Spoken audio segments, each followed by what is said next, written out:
नमस्कार। आकाशवाणी से विश्व दर्पण के साथ मैं विशाल शर्मा।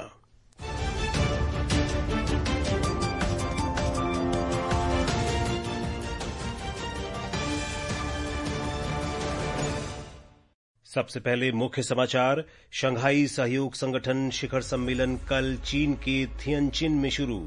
प्रधानमंत्री नरेंद्र मोदी सहित रूस के राष्ट्रपति व्लादिमीर पुतिन और अन्य विश्व नेता सम्मेलन में भाग लेंगे। प्रधानमंत्री मोदी ने यूक्रेन के राष्ट्रपति वोलोदिमीर जेलेंस्की के साथ फोन पर बातचीत में रूस यूक्रेन संघर्ष के शांतिपूर्ण समाधान के लिए भारत के दृढ़ रुख की पुष्टि की। यूक्रेन के राष्ट्रपति ने यूरोपीय नेताओं के बफर जोन शांति प्रस्ताव को अवास्तविक बताते हुए खारिज किया। संयुक्त राष्ट्र के महासचिव एंटोनियो गुतेरेस ने सूडान में बढ़ती हिंसा पर चिंता व्यक्त की और थाईलैंड के मंत्रिमंडल ने उप प्रधानमंत्री फोमथम वेचायाचाई को कार्यवाहक प्रधानमंत्री नियुक्त किया। अब समाचार विस्तार से। प्रधानमंत्री नरेंद्र मोदी शंघाई सहयोग संगठन के 25वें शिखर सम्मेलन में भाग लेने आज चीन के थियनचिन पहुंच गए। कल से शुरू होने वाले 2 दिवसीय शिखर सम्मेलन में 20 से अधिक देशों के शीर्ष नेता और 10 अंतर्राष्ट्रीय संगठनों के प्रमुख भाग लेंगे। प्रधानमंत्री मोदी वैश्विक नेताओं के साथ क्षेत्रीय सुरक्षा, संपर्क, आतंकवाद रोधी प्रयास, सतत विकास और सदस्य देशों के बीच अधिक एकजुटता जैसे मुद्दों पर विचार विमर्श करेंगे।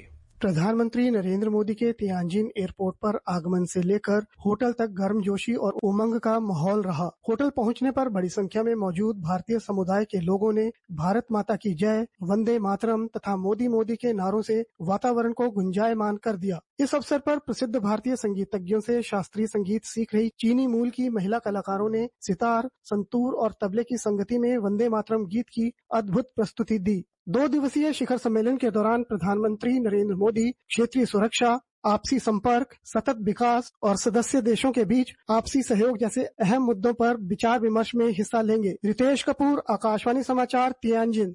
प्रधानमंत्री नरेंद्र मोदी ने आज यूक्रेन के राष्ट्रपति वोलोदिमीर जेलेंस्की से फोन पर बात की। बातचीत के दौरान राष्ट्रपति जेलेंस्की ने यूक्रेन से जुड़े मुद्दों पर विस्तार से चर्चा की। श्री मोदी ने राष्ट्रपति जेलेंस्की से कहा कि भारत हमेशा से रूस यूक्रेन संघर्ष के शांतिपूर्ण समाधान के पक्ष में रहा है और यथाशीघ्र शांति बहाली के प्रयासों का समर्थन करता है। श्री मोदी ने कहा कि भारत इस संबंध में हर संभव सहायता के लिए प्रतिबद्ध है। विदेश मंत्री डॉक्टर सुब्रमण्यम जयशंकर ने आज फिनलैंड की विदेश मंत्री एलिना वाल्टोनन के साथ यूक्रेन संघर्ष पर चर्चा की। सोशल मीडिया पोस्ट में उन्होंने कहा कि बातचीत में यूक्रेन संघर्ष के संदर्भ में भारत को अनुचित रूप से निशाना बनाए जाने पर खास तौर से चर्चा हुई। यूक्रेन के राष्ट्रपति वोलोदिमीर जेलेंस्की ने रूस और यूक्रेन के बीच 40 किलोमीटर का बफर जोन बनाने के प्रस्ताव को अव्यावहारिक बताते हुए खारिज कर दिया है। जेलेंस्की ने कहा है कि ये अपनी जमीन सौंप देने जैसा होगा। यूरोपीय नेताओं ने इस विचार को एक व्यापक शांति योजना के रूप में पेश किया था, जिसका उद्देश्य संघर्ष को कम करना था। जेलेंस्की ने कहा कि ड्रोन के कारण पहले से ही 10 किलोमीटर का एक डेड जोन बन जाता है, इसलिए ये प्रस्ताव व्यावहारिक नहीं है। रूस ने भी बफर जोन प्रस्ताव को सशस्त्र समर्थन दिया है।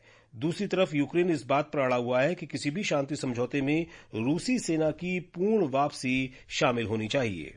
आकाशवाणी से आप सुन रहे हैं विश्व दर्पण।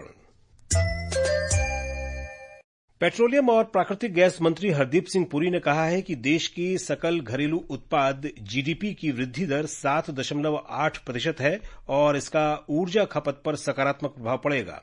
नई दिल्ली में संवाददाताओं से उन्होंने कहा कि भारत में ऊर्जा की खपत वैश्विक अनुपात में 3 गुना अधिक है और सरकार शोधन क्षमता को मजबूत करने और हरित ऊर्जा को बढ़ावा देने के लिए कई कदम उठा रही है। 7.8% was the rate of growth of GDP in the last quarter और उसके पहले वाले क्वार्टर में 7.4% थी।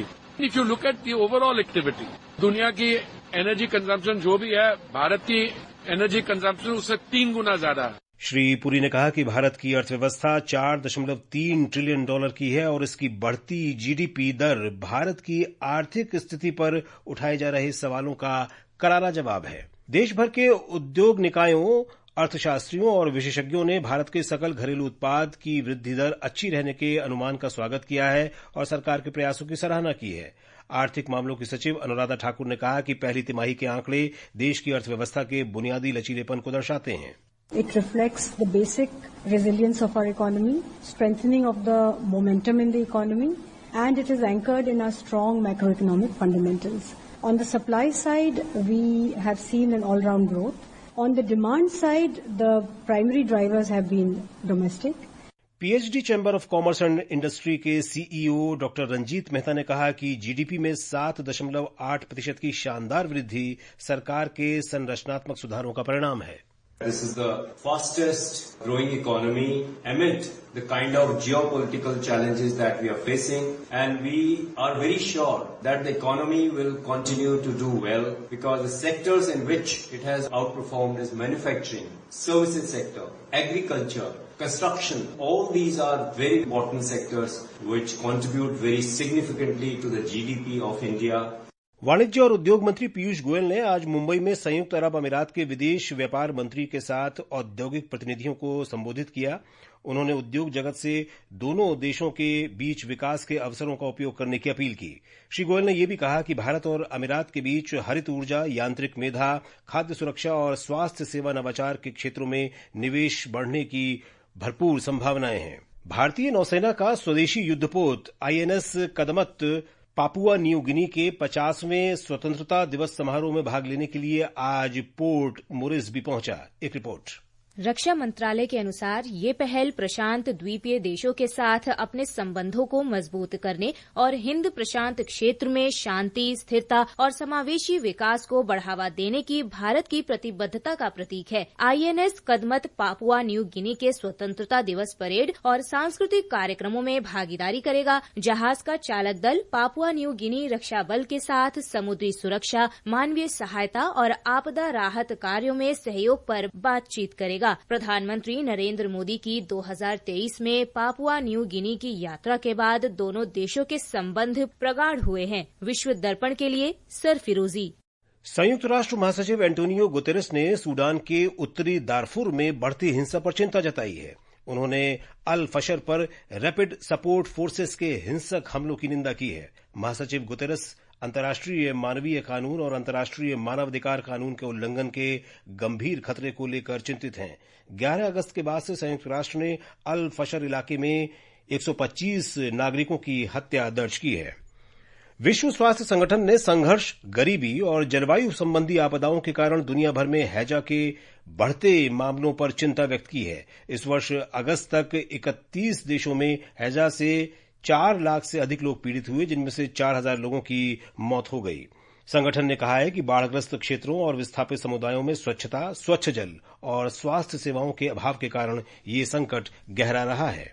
थाईलैंड में उप प्रधानमंत्री फुमथम वेचायाचाई को कार्यवाहक प्रधानमंत्री नियुक्त किया गया है। न्यायालय द्वारा पेटोंगटर्न शेनावात्र को पद से हटाने के निर्णय के बाद ये फैसला लिया गया है। नए प्रशासन के गठन तक मंत्रिमंडल कार्यवाहक भूमिका में रहेगा।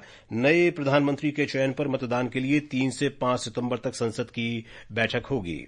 गाम्बिया के विदेश मंत्रालय के अनुसार मॉरिटेनिया के तट पर प्रवासियों को ले जा रही एक नाव बुधवार को पलट गई। इस दुर्घटना में 70 लोगों की मौत हो गई। गाम्बिया से रवाना हुई इस नाव में लगभग 150 यात्री सवार थे। और अब अंत में मुख्य समाचार एक बार फिर। शंघाई सहयोग संगठन शिखर सम्मेलन कल चीन के थियनचिन में शुरू। प्रधानमंत्री नरेंद्र मोदी सहित रूस के राष्ट्रपति व्लादिमीर पुतिन और अन्य विश्व नेता सम्मेलन में भाग लेंगे। प्रधानमंत्री मोदी ने यूक्रेन के राष्ट्रपति वोलोदिमीर ज़ेलेंस्की के साथ फोन पर बात की। उन्होंने कहा, रूस यूक्रेन संघर्ष के शांतिपूर्ण समाधान के लिए भारत का दृढ़ रुख है।